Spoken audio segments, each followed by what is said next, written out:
Welcome to the 2021 Economic Depression and Preparation Channel. I'm your host, Tony. Thank you for joining me. Please be sure to hit that subscribe button for the latest 100% true financial news here in the United States and sometimes abroad.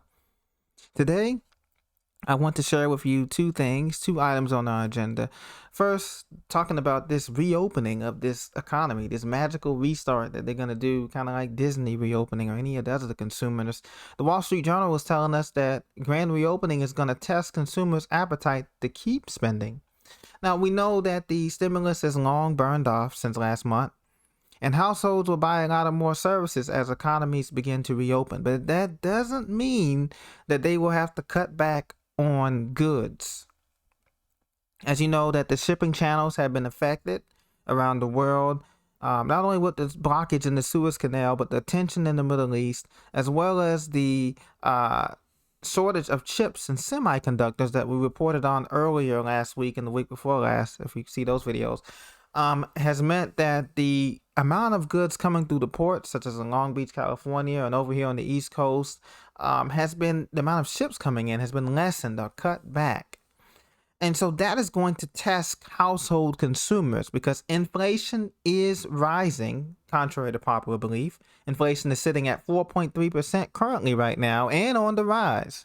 And while the Federal Reserve Bank has said, and Chairman Jerome Powell stated that they won't begin tapering to sometime later on this year, possibly in September, October, the beginning of the new federal fiscal year, or they could wait until the beginning of 2022, but it's likely that they will begin tapering sometime this fall. Now, that's going to mean a decrease in consumer spending in goods, especially in the Western world, from goods such as personal computers to treadmills and all kind of things. People are indulging in close contact services now. They're going back to the haircuts and barber salons. They're going back to dining out, live music events that were off limits for so long. Because of, they're saying that over 100 million people are vaccinated. Hey, things are looking good. All the variants are under control, but not so fast, okay? The demand of consumer demand was funneled artificially by this stimulus, as you know, by government spending and artificial stimulus.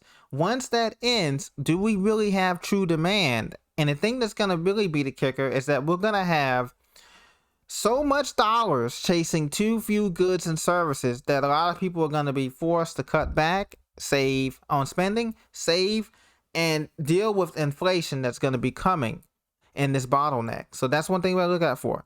Now, the second thing I want to talk about is these restaurants are getting creative. BBC News. This is we are impartial here. We go with fairness and truth in news. So BBC News is doing a great job. Today, they reported that restaurants are getting creative in their bid to plug the staff shortage. Hey, you know what? They're offering bonuses.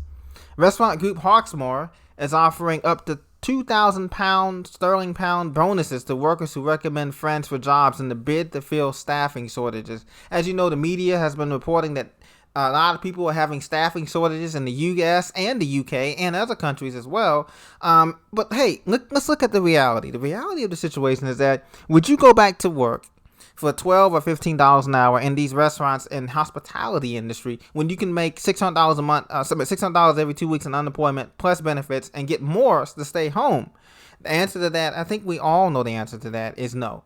And so now the restaurant chains and other hospitality are saying, look, we're going to come up with something to help you. We're going to give you a $300 bonus now. Some of these companies, 7-Eleven, some of the other stores and some of these other restaurants, restaurant chains were offering bonuses, $500 signing bonus, $1,000 signing bonus to workers who would come in to fill these vacancies in hospitality industry.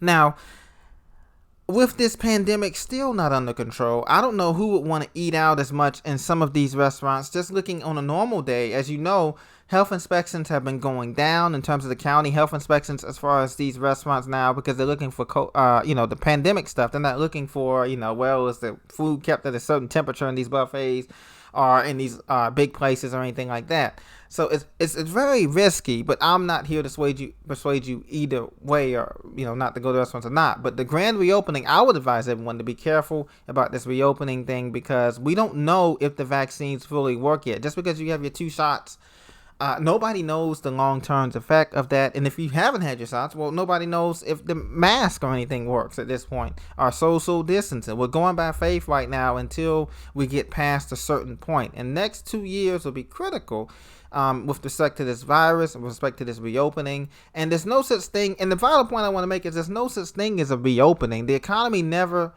recovered from 2008. It never recovered from the first stimulus bill that President Obama started in 2008 when they did that big TARP bill to bail out the banks. That was $787 billion, excuse me.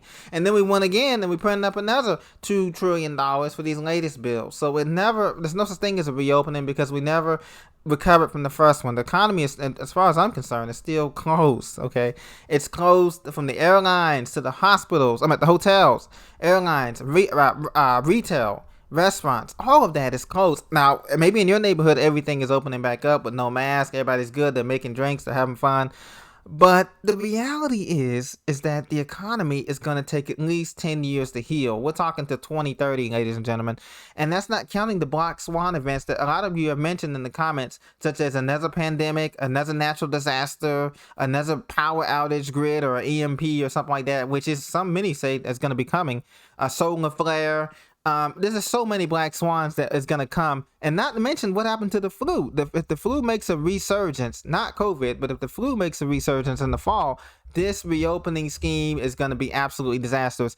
And another truthful thing is this, folks: the malls you see, they're dying. They're going to be dying regardless if there was not a virus anyway, because people are going to online shopping. And I love it. You get Amazon Prime, you get things in 2 days or overnight. You get your groceries. Not only Amazon, there's so many other companies that are switching to online now. Walmart, Target, you name it. So you don't have to really interact with people anymore or try anything on. And that's absolutely fabulous for that instant gratification type of deal. So continue to prepare, because now you have time. Once this economy supposedly opens up again, you probably have another 3-month window before they close everything down and we get more resurgence of cases and all of these things and this impending doom that the lady on the CDC was telling us about, Miss Reslinsky, who told us about previously. So get everything you need now, all of your supplies now, because they're going to be in short supply coming up in the fall. And I mean, when I say fall, I'm talking like August, September, November, October, November. That's when we're really going to see a resurgence of cases and the economy's going to shut down. And we're really just going to go into a period of stagflation before we go into the big depression next year, when all the stimulus money and all this infrastructure money runs out and we're going to have to face the music like the Titanic did.